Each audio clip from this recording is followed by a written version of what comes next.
नमस्कार, मैं हूं नीरज शर्मा।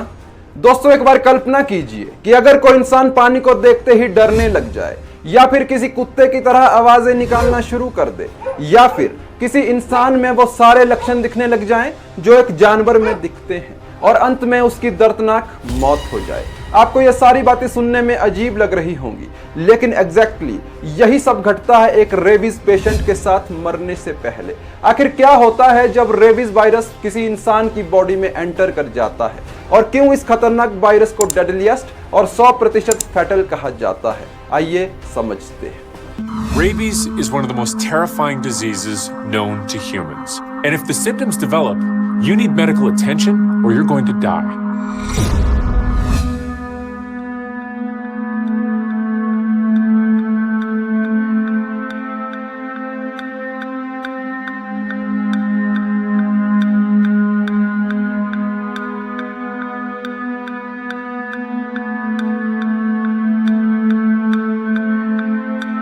दोस्तों, रेबीज वायरस का पहला केस देखा जाता है अराउंड 2300 बीसी में प्राचीन मेसोपोटामिया के बेबीलोन में, जिसके एविडेंसेस मिलते हैं मेसोपोटामिया सिविलाइजेशन के मोज़ेक एस्म्यूना कोड में।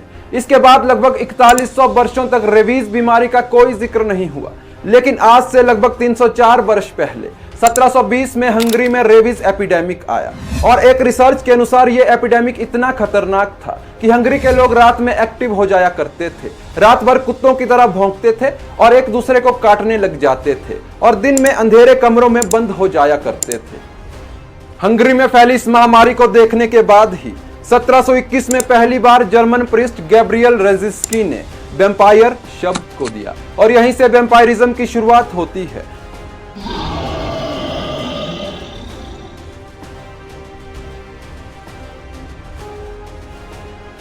बात करते हैं रेबीज वायरस के ह्यूमन बॉडी के अंदर होने वाले इन्फेक्शन की। रेबीज वायरस को फैमिली रेप्डोवायरिडी में रखा गया है, और यह एक सिंगल स्ट्रैंडेड आरएनए वायरस है, यानी इस वायरस के अंदर आरएनए या राइबोन्यूक्लिक एसिड जेनेटिक मटेरियल के तौर पर प्रेजेंट है। रेबीज इन्फेक्शन एक वायरल इन्फेक्शन है जो रेबीज लिसा वायरस के कारण होता है।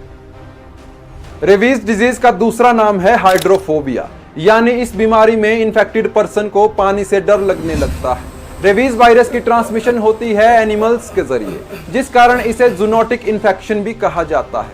Rabies virus infected dogs, cats, bats और इन्फेक्टेड फॉक्सिस के काटने से फैल सकता है, लेकिन 99% केसेस में रेबीज इन्फेक्शन इन्फेक्टेड डॉग्स के काटने से फैलता है, और ऐसे डॉग्स जो रेबीज वायरस से इन्फेक्टेड होते हैं उन्हें रैबिड डॉग्स कहा जाता है। दोस्तों, रैबिड डॉग्स जब किसी इंसान को काटते हैं या डीप स्क्रैच करते हैं तो उनके सलाइवा में present rabies virus human blood में चला जाता है। अगर 24 घंटे के अंदर पेशेंट का एंटी रेबीज वैक्सीनेशन नहीं किया जाता है तो यह खतरनाक वायरस 3 फेजेस में खुद को डेवलप करता है।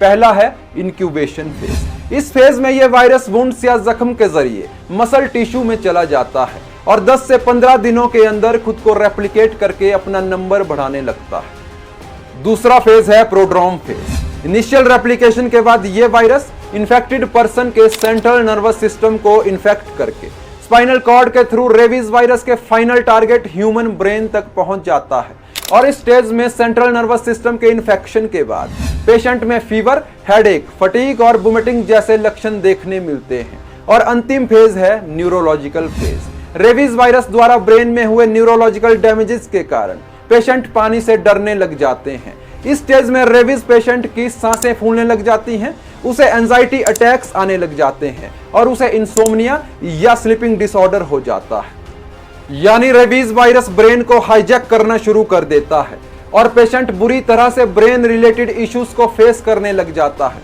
अब हाइड्रोफोबिया कितना खतरनाक हो सकता है, इन वीडियो क्लिप्स से पता लगाया जा सकता है। रेबीज पेशेंट पानी की एक बूंद से भी डरने लग जाता है।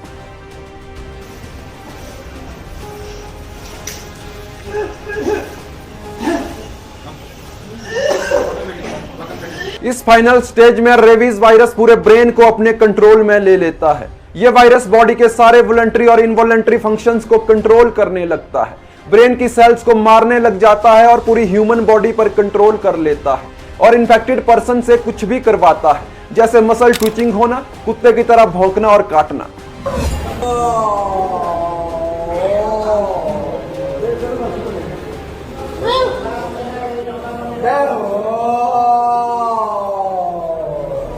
ପୁରା ଜୋରରେ ବାନ୍ଧ ଶୁଆଇକି ବାନ୍ଧେ ତୁମେ ମାଟିରେ ରହିବ। दोस्तों यहाँ बेसिकली भौंकने और काटने का मतलब है रेबीज पेशेंट के एग्रेसिवनेस से।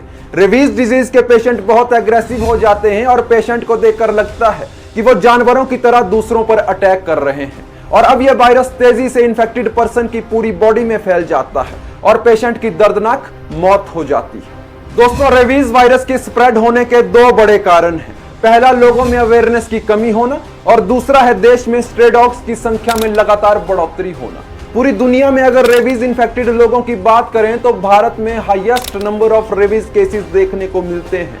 वर्ल्ड हेल्थ ऑर्गेनाइजेशन के अनुसार भारत में हर साल 20,000 से ज्यादा लोगों की मौत हो जाती है रेबीज की वजह से, और यह एस्टिमेट पूरी दुनिया में रेबीज केसेस का 36% है। WHO की माने तो भारत में हर दिन औसतन 30 लोगों पर स्ट्रे डॉग्स हमला करते हैं। दोस्तों बात करते हैं कि सरकार ने आज तक क्या एक्शन लिए हैं स्ट्रे डॉग्स की समस्या को लेकर। भारत में पहली बार आवारा कुत्तों की सुरक्षा के लिए कानून बनाया गया था साल 1960 में, जिसे नाम दिया गया है पशु क्रूरता निवारण अधिनियम या prevention of cruelty to animal act 1960। इसका मकसद था पशुओं को अनावश्यक दर्द या पीड़ा पहुंचाने से रोकना।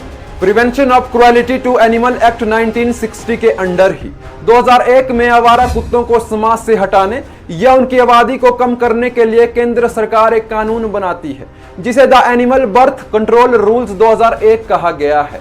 और पिछले ही साल 18 अप्रैल 2023 को केंद्र सरकार द्वारा एक कानून बनाया जाता है, और इस कानून में कुछ नए नियमों को जोड़ा जाता है, जैसे आवारा कुत्तों की नसबंदी और उनका एंटी रेबीज वैक्सीनेशन करना, नगर निगमों में एंटी रेबीज वैक्सीनेशन प्रोग्राम्स को सुचारू रूप से चलाना। यानी इस कानून को बनाने का मकसद है बिना किसी क्रुएलिटी के आवारा कुत्तों की आबादी को कम करना। लेकिन सरकार के इन प्रयासों के बावजूद भी देश में स्ट्रे डॉग्स की आबादी में कमी नहीं दिख रही है। एक सर्वे के अनुसार पिछले साल यानी 2023 के अंत तक भारत में स्ट्रे डॉग्स की संख्या थी लगभग 6 करोड़ और पालतू कुत्तों की संख्या थी लगभग 3 करोड़, और 2023 में लगभग 31 लाख लोगों को कुत्तों के द्वारा काटा गया था, जिसमें से लगभग 286 लोगों की मौत कुत्तों के काटने की वजह से हुई थी। अब यहाँ सवाल ये उठता है कि रेबीज जैसे खतरनाक वायरस से और डॉग बाइट से बचा कैसे जाए। रेबीज वायरस के स्प्रेड होने का एक बड़ा कारण है लोगों में जागरूकता की कमी होना। भारत में हुए एक सर्वे के अनुसार भारत में 30% लोग जिन्होंने पालतू जानवर रखे हैं, उन्हें अवेयरनेस की इतनी कमी है कि उन्हें यह भी नहीं पता कि बॉडी में अगर कहीं पर जख्म हो जाए तो उसे अपने पेट से चाटने या लिक नहीं करवाने देना चाहिए। अगर किसी डॉग या कैट ने काट लिया हो तो सबसे पहले जख्म को पानी से धोना चाहिए, और अपने पेट को रेबीज वायरस से बचाने के लिए प्रिवेंटिव रेबीज वैक्सीन लगानी चाहिए। जानवरों से प्यार करना और उन्हें पालना एक बहुत अच्छी बात है। स्ट्रे डॉग्स को खाना खिलाना और उन्हें सुरक्षा प्रदान करना हमारा एक बेहतर इंसान होने का उदाहरण है, लेकिन हमारी एक बड़ी जिम्मेदारी यह भी बनती है कि हमें रेबीज जैसे खतरनाक वायरस से खुद को और दूसरों को प्रोटेक्ट कैसे करना है। आज के लिए बस इतना ही, मिलते हैं नेक्स्ट वीडियो में। बहुत बहुत धन्यवाद।